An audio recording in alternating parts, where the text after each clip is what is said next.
Would you rather questions. Star Wars or Star Trek? He said Star Trek. Travel by plane, train, or car? He said plane. Choose a free trip or money? He said money. Swim in a pool or the ocean? He said pool. Facebook or Twitter? Neither. Their income. What do you call it? Suppressants, thank you.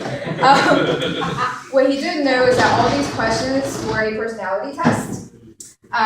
What I figured out is that he is a practical and efficient person who values stability.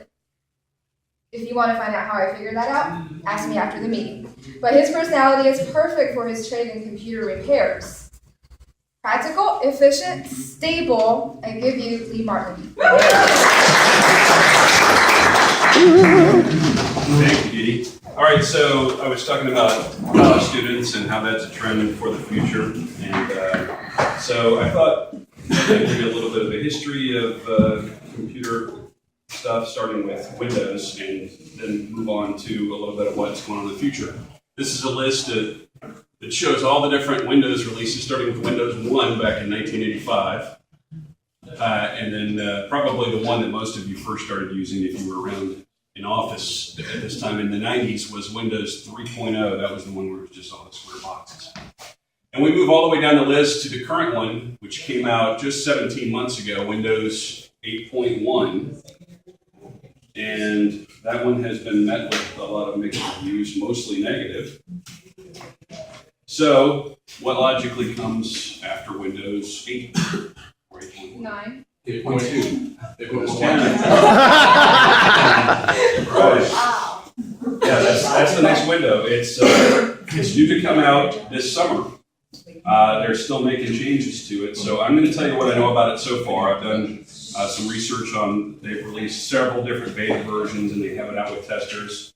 And so they're still developing it. They haven't even completely finished the web browser for it yet. I think they're going to change the name of that away from Internet Explorer to something completely different. So this is subject to change, but I'll tell you what we know so far. First is it's planned to be free upgrade to anybody who's currently running Windows 7 or Windows 8 or 8.1 on any computer. That includes pirated copies.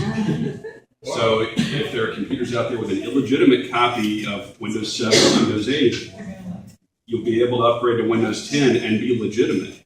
They're doing this because around the world, piracy is a big issue. 9 out of 10 computers in China are running on a pirated copy of Windows 7 or Windows 8.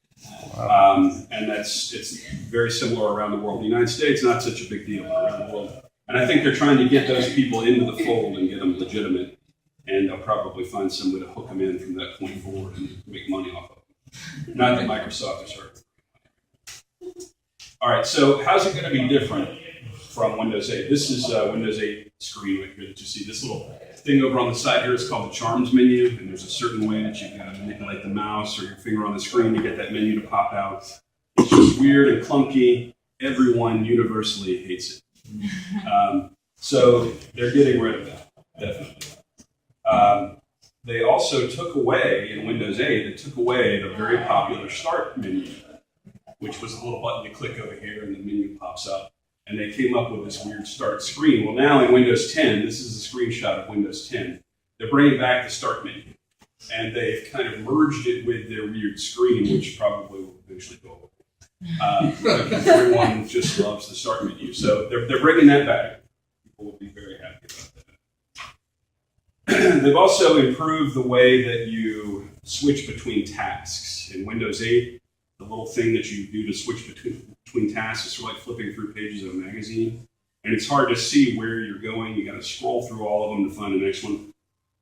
They've created this more visual bar where you can see all of them at once. They're bigger. They're not little teeny tiny previews. So people are going to like that.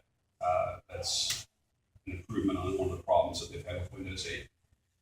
They've added something called Snap Assist, which allows you to have multiple windows open and snap them into the remaining open areas on the screen, easily resizing them, and the other ones shift with it as you resize, so that you can have multiple things open and see the whole item at once and not have everything overlapping each other if you want to. So this is a pretty cool feature. I think that's going to be well received when it comes out. All right, this is something computer geeks are going to be happy about. Many of you may not care about this at all, but the command prompt.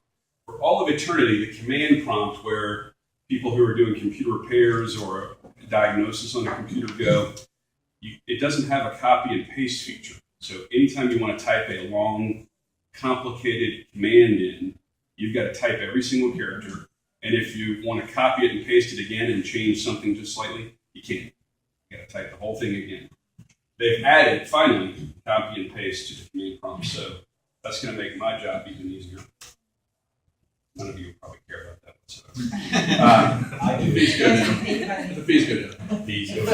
All right, this is something that's kind of indicative of how college students are using computers now. They've added something called Continuum, which is for tablet computers. On Windows 8, it was geared towards tablet computers, but it had this problem that if you disconnected the keyboard, which many of the modern computers now have, and you were in the middle of something that required the keyboard, you're then stuck.